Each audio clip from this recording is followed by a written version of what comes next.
할렐루야. 오늘 6월 27일 토요일 하나님의 말씀으로 하루를 시작하는 성도님들을 축복합니다. 하나님은 우리를 사랑하시고 그래서 오늘도 우리에게 생명을 주시고 사명을 맡겨주시는 분이십니다. 오늘 그 주님께서 우리에게 주시는 말씀을 통하여서 하나님의 은혜가 충만한 하루가 되기를 축복합니다. 오늘 함께 나눌 말씀은 시편 132편의 말씀입니다. 오 여호와여, 다윗과 그가 당한 모든 어려움을 기억하소서. 그가 여호와께 맹세했습니다. 야곱의 전능하신 분께 서원했습니다. 내가 내 집에 들어가지도 잠자리에 들지도 않고 내 눈이 잠들지도 내 눈꺼풀이 졸지도 않겠습니다. 내가 여호와를 위한 곳, 야곱의 전능하신 하나님이 계시는 곳을 찾을 때까지 말입니다. 그곳이 에브라다에 있다는 말을 듣고 나무들이 무성한 들판에서 찾았습니다. 우리가 그분이 계신 곳에 가서 그분 발판 앞에서 경배를 드릴 것입니다. 오 여호와여, 주와 주의 능력의 언약궤는 일어나 쉬실 곳으로 들어가소서. 주의 제사장들은 의로 옷 입고 주의 성도들은 기뻐 외치게 하소서. 주의 종 다윗을 위해 주의 기름 부음 받은 이를 외면하지 마소서. 여호와께서 진심으로 다윗에게 맹세하셨으니 번복하지 않으실 것입니다. 내 몸에서 나온 것 가운데 하나를 내가 내 왕자에 앉히리라. 만약 내 자녀들이 내 언약을 지키고 내가 가르칠 교훈을 지키면 그들의 자녀들도 내 왕자에 영원히 앉게 되리라고 하셨습니다. 여호와께서 시온을 선택하셨고 주께서 계실 곳이 되기를 바라셨습니다. 이곳이 영원토록 내 안식처가 되리라. 내가 여기 있을 것이다. 내가 그것을 바란다. 내가 시온에서 먹을 것이 많도록 복을 주어 성의 가난한 사람들이 배부르게 먹게 할 것이다. 또한 제사장들에게 구원의 옷을 입힐 것이니 성도들이 기뻐 외치리라. 여기에 내가 다윗을 위해 뿔에 싹을 트게 하리니 내가 기름 부은 이를 위해 등불을 세워두었다. 그의 적들에게는 내가 수치의 옷을 입힐 것이나 그는 머리 위에 면류관으로 찬란히 빛나리라. 시편 120편부터 134편의 말씀은 이 성전을 순례하는 시편이다라고 우리가 보통 이야기를 합니다. 특별히 오늘 함께 읽은 시편 132편은 그 중에서 13번째에 해당하는 성전 순례 시편이죠. 예루살렘 성전 건축에 대한 다윗의 열망을 담고 있고 또 그로 인해서 하나님께서 허락하신 다윗 언약과 또 하나님이 시온을 택하셔서 그 시온에 복을 주시겠다라는 하나님의 약속이 담겨 있는 귀한 말씀입니다. 먼저 오늘 이 말씀을 통해 하나님이 첫 번째로 우리에게 주시는 메시지는 열정적인 신앙을 회복하라는 메시지입니다. 오늘 1절 말씀에 이렇게 기록되어 있습니다. 오 여호와여, 다윗과 그가 당한 모든 어려움을 기억하소서. 다윗이 당한 어려움을 기억해달라는 기도가 나오죠. 여러분, 다윗이 당한 어려움이라는 것은 무엇입니까? 그것은 다윗이 환난과 고난의 상황을 만났기 때문에 당하는 어려움이 아니라 그가 하나님께 자원함으로 선택한 길이었습니다. 그 구체적인 내용이 2절부터 5절에 계속되어 나옵니다. 2절 말씀입니다. 그가 여호와께 맹세했습니다. 야곱의 전능하신 분께 서원했습니다. 내가 내 집에 들어가지도 잠자리에 들지도 않고 내 눈이 잠들지도 내 눈꺼풀이 졸지도 않겠습니다. 내가 여호와를 위한 곳, 야곱의 전능하신 하나님이 계시는 곳을 찾을 때까지 말입니다. 다윗은 하나님이 계신 곳을 찾을 때까지는 내가 장막에 들어가지도 않고 침상에 누워서 자지도 않고 또한 평안히 잠들기를 거부한다라고 하나님께 이 약속한 장면이 나옵니다. 이것은 곧 다윗이 하나님의 임재를 상징하는 그 언약궤를 찾아서 그 언약궤를 예루살렘으로 가지고 오고 또 그 언약궤를 안치할 수 있는 성전을 완공할 때까지 나는 최선을 다해서 이 일을 감당하겠다라고 하나님께 말씀드리는 서원하는 장면입니다. 물론 이러한 다윗의 이 서원은 하나님께서 그 선지자 나단을 통해서 피를 많이 흘린 다윗을 통해서는 하나님이 성전을 건축하지 않으시겠다라고 그 메시지를 전달함으로써 일단락되게 됩니다. 그러나 다윗은 그 일단락됐다고 해서 거기서 포기하지 않죠. 그는 그의 아들 솔로몬이 성전을 건축할 수 있도록 본인이 할 수 있는 모든 최선의 것을 다 해놓죠. 성전에 터를 닦고 성전을 건축하기 위한 최상의 재료들을 준비하고 그럴 수 있는 국력을 만드는데 최선을 다해서 끝까지 준비하는 모습을 우리가 볼 수 있습니다. 하나님께서는요, 그런 다윗의 열정적인 모습을 보시면서 얼마나 흐뭇해 하셨을까요? 여러분, 우리가 누군가와 사랑에 빠지면 소극적인 모습, 적당하게 거리를 두는 모습, 그리고 합리적인 차원에서만 생각하는 모습을 벗어버리고 그 사랑의 대상을 위하여서 헌신을 불태우는 것, 열정을 불태우는 모습이 있지 않습니까? 하나님을 사랑하는 것도 마찬가지인 것이죠. 하나님을 사랑했던 그 다윗의 뜨거운 열정적인 사랑 때문에 그는 적당한 헌신을 한 것이 아니라 열정적인 헌신을 하나님 앞에 불태웠던 것입니다. 여러분, 오늘날 우리의 신앙의 모습은 어떠합니까? 혹시 오늘날 우리의 신앙의 모습이 지나치게 합리적인 차원에만 머물러 있지는 않습니까? 소극적인 신앙의 모습으로 하나님께 나아가고 있지는 않습니까? 그렇다면 오늘 이 다윗이 가졌던 그 열정적인 신앙처럼 그 뜨거운 하나님 사랑의 모습을 우리 삶 가운데 회복하게 되기를 축복합니다. 우리가 너무나 잘 아는 신명기 6장 5절 말씀에도 무엇이 기록되어 있습니까? 너는 마음을 다하고 성품을 다하고 힘을 다하여 내 하나님 여호와를 사랑하라. 이 사랑의 모습은 적당히 거리를 두는 사랑의 모습이 아니죠. 최선을 다하는 열정적인 사랑의 모습인 것입니다. 자발적이고 적극적이고 또 뜨겁게 하나님을 사랑하는 저와 여러분이 되기를 주님의 이름으로 축복합니다. 오늘 말씀을 통하여 하나님이 두 번째로 주시는 메시지는 무너진 예배를 회복하라는 메시지입니다. 6에서 9절 말씀입니다. 그곳이 에브라다에 있다는 말을 듣고 나무들이 무성한 들판에서 찾았습니다.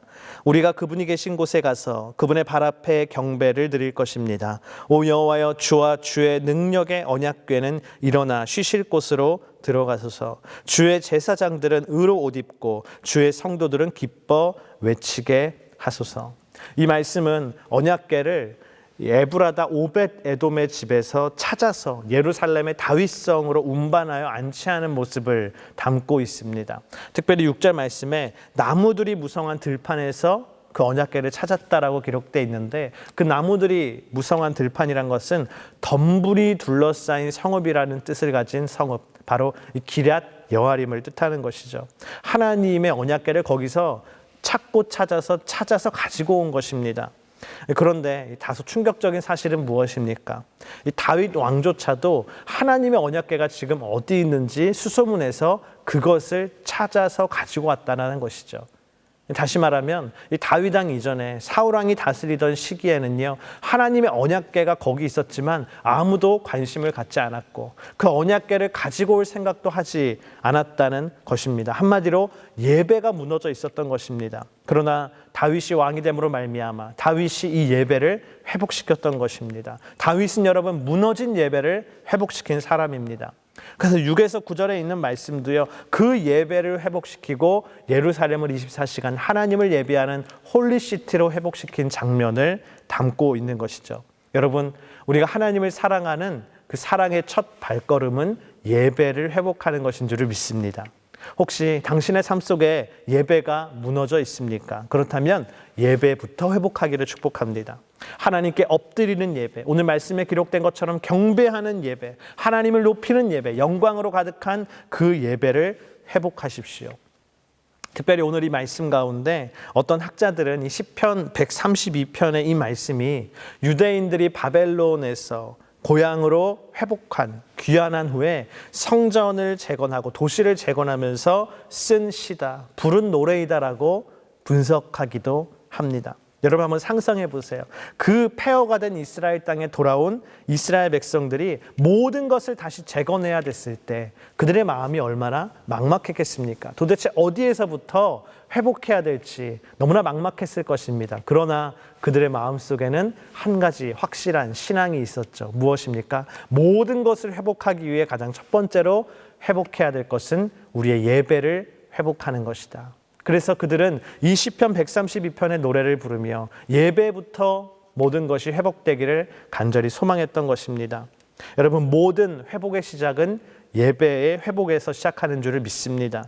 그래서 예배를 회복한 이 다윗 왕의 이야기를 오늘 우리가 묵상하면서 예배를 회복하는 간절한 소망이 우리 안에 싹트기를 축복합니다. 여러분 예배를 회복하십시오. 그러면 개인의 삶이 회복될 것입니다. 여러분 예배를 회복하십시오. 그러면 우리의 가정이 회복될 줄을 믿습니다. 예배를 회복하십시오. 그러면 우리의 일터가 회복될 줄을 믿습니다. 예배를 회복하십시오. 그러면 이 나라가 회복되고 민족의 열방이 회복될 것입니다. 하나님께서는요, 우리에게 특정한 형식을 가진 그 예배를 회복함과 동시에 또한 강조하신 것이 무엇입니까? 우리 일상의 삶 속에서도 예배를 회복해야 된다. 삶의 예배를 회복해야 된다. 오늘 그 말씀을 우리에게 하고 계십니다. 그것이 11절, 12절을 통해 우리가 알 수 있습니다. 11절, 12절 말씀입니다. 여호와께서 진심으로 다윗에게 맹세하셨으니 번복하지 않으실 것입니다. 내 몸에서 나온 것 가운데 하나를 내가 내 왕자에 앉히리라. 만약 내 자녀들이 내 언약을 지키고 내가 가르칠 교훈을 지키면 그들의 자녀들도 내 왕자에 영원히 앉게 되리라고 하셨습니다. 하나님께서 다윗의 왕조를 통하여 그 왕위를 이어가시겠다라는 언약을 맺으시면서 동시에 이 말씀 가운데 강조하신 것이 무엇입니까? 그냥 주어지는 것이 아니라 그들이 하나님의 언약을 지킬 때에, 그들의 삶 속에서 하나님의 교훈을 준행할 때에 하나님이 그 축복을 이어가실 것이다 라고 하셨어요. 다시 말하면 삶의 예배를 먼저 회복해야 된다는 것이죠. 여러분, 오늘 우리의 삶 속에 하나님의 통치가 온전히 세워져 있습니까? 만약 그렇지 못하다면 내 삶 속에 하나님의 온전한 통치를 회복하게 되기를 축복합니다. 그것이 곧 예배의 회복이요, 하나님을 열정적으로 뜨겁게 사랑하는 길임을 믿습니다. 오늘 말씀 가운데 마지막으로 우리에게 주시는 메시지는요, 끝까지 예수 그리스도의 소망을 붙잡으라 말씀하십니다. 13절에서 15절 말씀입니다. 여호와께서 시온을 선택하셨고 주께서 계실 곳이 되기를 바라셨습니다. 이곳이 영원토록 내 안식처가 되리라. 내가 여기 있을 것이다. 내가 그것을 바란다. 내가 시온에게 먹을 것이 많도록 복을 주어 성의 가난한 백성 사람들이 배부르게 먹게 할 것이다. 또한 제사장들에게 구원의 옷을 입힐 것이니 성도들이 기뻐 외치리라. 13절부터 16절의 말씀이었는데요. 이 말씀은 하나님께서 택하시고 복을 주신다는 시온, 지금의 예루살렘이라고도 할 수 있는 그 하나님이 택하신 성소의 축복을 담고 있습니다. 아마도 이 포로에서 귀환한 이스라엘 백성들이 예루살렘을 재건하면서 하나님께서 이 예루살렘을 택하셨고 이곳을 재건하는 것을 통해 하나님이 우리에게 큰 축복을 주실 것이다. 그것을 굳게 붙잡는 시온의 희망이 바로 이것인 것이죠. 여러분, 그런데 이 축복의 핵심은요, 단순한 장소의 축복이 아니라 그것을 넘어서서 이 축복의 하이라이트는 사실은 17절과 18절 말씀에 기록되어 있습니다. 여기에 내가 다윗을 위해 뿔에 싹이 트게 하리니 내가 기름 부은 이를 위해 등불을 세워두었다. 그의 적들에게는 내가 수치의 옷을 입힐 것이나 그는 머리 위 면류관으로 찬란히 빛나리라. 17절 말씀에 기록된 뿔, 그것은 힘과 권능과 번영을 상징하는 단어입니다. 또한 10절 말씀에 기름 부은 이를 위해 등불을 세워두었다라는 것은 하나님께서 다윗 왕조의 등불이 꺼지지 않고 계속된다라는 것을 약속하신 말씀이죠. 그리고 여러분, 그 약속의 정점에 계신 분이 누구십니까? 그 뿔이 궁극적으로 상징하고 그 기름 부은 자가 궁극적으로 상징하는 것이 누구십니까? 바로 다윗의 후손으로 오신, 다윗의 자손으로 오신 예수 그리스도인 줄을 믿습니다. 그래서 이 표준 세번역 성경은요, 17절에 이렇게 번역합니다. 여기에서 나는 다윗 자손 가운데 한 사람을 뽑아서 큰 왕이 되게 하고 내가 기름 부어 세운 왕의 통치가 지속되게 하겠다. 바로 그 한 왕, 큰 왕, 그것은 바로 예수 그리스도이십니다. 여러분, 우리의 궁극적인 소망, 절대적인 소망, 우리의 궁극적인 시온은 바로 예수 그리스도인 줄을 믿습니다. 예수님께서 이 땅에 오셔서 십자가에서 이 땅의 모든 절망과 죽음을 도말하신 줄을 믿습니다. 그러므로 오늘 우리 마음 가운데 절망이 있습니까? 낙심이 있습니까? 그렇다면 예수 그리스도를 통하여 그 모든 것들이 소망으로 바뀌게 된다는 것을 믿으시기를 축복합니다. 여러분, 예수님은 우리 삶 가운데 길이시고 진리시고 생명이기 때문입니다. 그 주님의 이름을 찬양합니다. 기도하겠습니다. 하나님 아버지, 오늘 우리가 다윗과 같이 열정적인 하나님 살아가는 그 뜨거운 신앙을 회복하게 하여 주시옵소서. 우리의 예배가 회복되게 하여 주시옵소서. 우리의 삶의 예배도 회복되게 하여 주시옵소서. 그래서 우리가 그 예배를 통해 만난 예수 그리스도, 그 예수 그리스도의 절대적인 소망을 잃지 아니하고 오늘도 우리에게 찾아오는 절망과 싸워 승리하는 하나님의 사람 되게 하여 주시옵소서. 살아계신 예수 그리스도의 이름으로 기도드립니다. 아멘.